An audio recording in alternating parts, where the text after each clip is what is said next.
traveling with them was great. You know, and then they rip a skimboarding to boot. You know, both these guys ride for Exile Skimboards.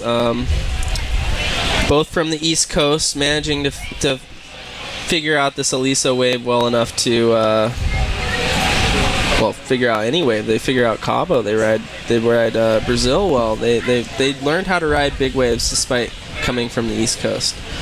So yeah, and last round 4, Austin got basically a stand-up to just backside, planed way out there, made it to the top, and then just came down to the bottom, put his hands up, and pulled in. And I'm guessing that's going to be the wave of the heat, and I think we're off and running with Austin right in front, trying to pull in, and he getting caught up on the top. Didn't wrap low enough. Got a little caught up on the lip. That's something the East Coasters don't quite get right away. You know, you have to be underneath the lip. And the wave's a lot faster here. It comes from deeper water and moves faster. Perry Pruitt, Kitty Hawk, North Carolina, ranked 9th place. Austin's going for a backup on this front hand. That was nice. It's kind of an in and out, little shampoo on his way out. I'll probably be in the 6-point range. Everything. Sorry about that. Just checking in with the 3 shove out. Wow. And a little wrap. Wow. That's still going to be a decent score despite the rack being kind of slow. Popping that trick in the front of the wave is, you know, that's really tough. The judges are gonna see that. Gonna reward him, and the difficulty level definitely comes way up when you're comboing shoves and spins out, and then even wrapping the wave and riding and then comboing in. Yeah. You're gonna get scored for that difficulty level if you execute it correct. Austin looks like he's calling out a wave. He's going south side, gonna wrap it. And he gets hung up again. Wow. Yeah, these guys have to skim. If they go all the way to the finals, today they'd skim round 4, quarters, semis. They're going to skim 4 heats in a matter of 4 or 5 hours. That's a heat, almost an hour. And I know from experience, towards the quarterfinals or the heat they're in now, you're exhausted. I mean, they've already skimmed. How many times have they skimmed today? This will be their second heat. So if they keep on progressing to the semis and finals, that'll be 4 heats from round 4 to quarters, semis, and then the final. So the finals, those guys are going to be taxed. They're going to be tired. Yeah. But that's not stopping Perry Pruitt from sliding way out. Oh. And you see the wave just troughing up. Yep, it just hit the deep spot. There's a little sandbar on the outside where the wave kind of steepens up. And then it gets deep right before it hits the beach, and that's what causes this trough that we see in a lot of waves. Here's Austin on his forehand, just going to slice and dice and pull in. Wow. And you see him, explain to the viewers at home, when you see guys come up onto the sand and their ride looks completed, but they'll throw like a shove or a 3 shove, how important is that to scoring? You know, it puts the cherry on top.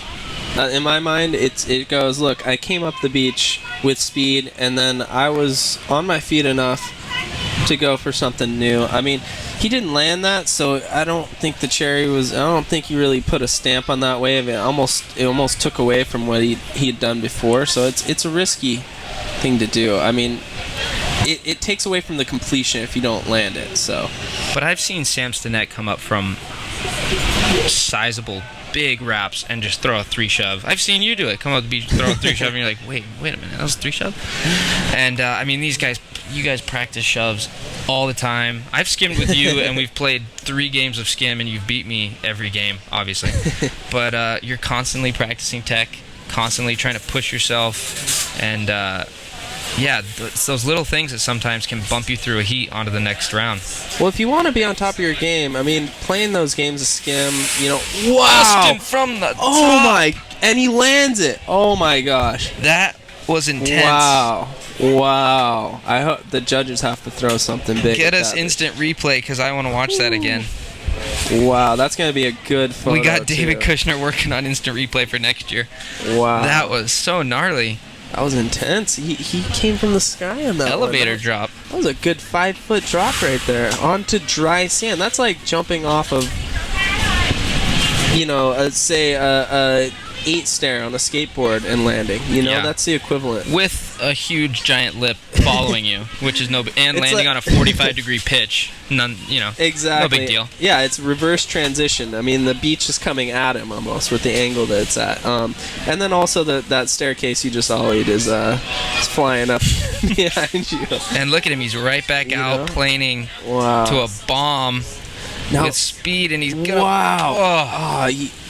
That's So, gonna be up to the judges. I on don't know that how. one. I'm not a judge. For me, he almost fell into that barrel. He didn't really ride it. Yeah. As opposed to, you see guys that make it and then actually generate a ton of Yeah. speed and drive through the barrel. You know, you want to see when the guy disappears behind the barrel. You know, you can't see him anymore. The last thing you want to see is him on his feet, not him kind of leaning forward, Falling or, you know, yeah. That's an important thing. You know, you fall after the curtain's closed. You know? Right. If you can see him Yeah. traveling behind the. Oh my goodness, who was that? Wow. Someone just connected Was a that- cider. Was I that somebody believe. in the heat? Was that Max? No, that's a free skimmer, but that thing was. I think that was Max that Sam? outside of his heat. I'm not sure. That thing was a freight train. That was not somebody in the heat, but wow. Good job, Connor Brachet, one of our team riders, Yeah. is running the camera, and he did a little quick pivot to show you guys what a Liso can do. Yeah, exactly. What else is going on down the beach? I mean, That was a solid, probably 5-foot drainer. if one of these contestants had done that, figured out there was going to be, what happened there is there was a rebound off the rocks. It's kind of rare today, but when all the stars align, you get somewhat of a rebound. It's still difficult to make, but you can make a side wash. It looks like Perry might be, Another person on the side wash. 2 in a row. I have a bad backer. I'd be out there trying that. 2 in a row. So it looks like the cider's kind of working. It's not. If they see 1 or 2 more connections, I wouldn't be surprised. That is Sam. Yeah, That was Sam. Sam. I wouldn't be surprised to see someone kind of favor that side and creep over there and try and grab one. Yeah. Here's Perry with a ton of speed. He's cruising Find right a here. little barrel, Yeah. and it just A little- troughed out on him. That didn't really open up. No. I mean, the judges are gonna see that he made, came down the face and had speed, but that tube is what he's really looking for. We are wrapping up Pro Men Quarter here at the 39th annual The VIC, presented by Victoria Skimboards. I'm Kyle McClure. I'm here with Victoria Skimboards pro rider Morgan Just. We are broadcasting live from Aliso Beach in Laguna Beach, California. We are so happy you guys are joining us. We are so happy we can stream this so you guys can enjoy all the competition on the beach. We have waves, no wind yet, a little bit of wind, just enough to cool it off. The competitors are psyched. The cider's starting to go off. I mean, what else do we need? Nothing. Cheerleaders? Yeah, there you go. Actually, we kind of have them. We have lots of lots of people on the beach. You can't see it from these camera angles, but there's a huge crowd down at the beach. So yeah, I mean, we have it all, don't we? We are extremely lucky to find a weekend with, as you said, all the stars aligning. And for a contest, it's rare. I mean, we've seen it in Cabo a couple times where but this last year was, as you stated, almost scary. Oh, I was terrified. I know a lot of the other guys were too. I mean, Sam pulled into a wave that I probably would have pulled out of. I don't know. I mean, there's just a lot of big moments there, and too bad we couldn't live stream it for you guys because it was intense. And Brazil had a live stream that it looked like it was going off. You were there? Oh yeah, I was there. Shoot.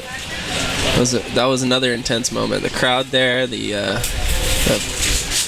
how good the waves are. Just the whole atmosphere, right? Yeah. Just like, because it's a little cove, cider, waves everywhere, and just the intensity of the Brazilian people. Yeah, exactly. I mean, people are They are lining passionate. up on the cliffs, running around with Brazilian flags. We need a hype guy. Yeah. J-Dub was like, you guys need a hype man with a flag. I think we're going to look into that for next year. Austin, wow. making that wave.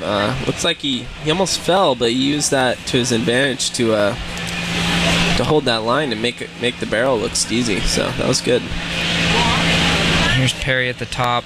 I think these guys have to be kind of winding down into the last minute or two of this heat, and then we're gonna cap you guys off with the men's pro quarters.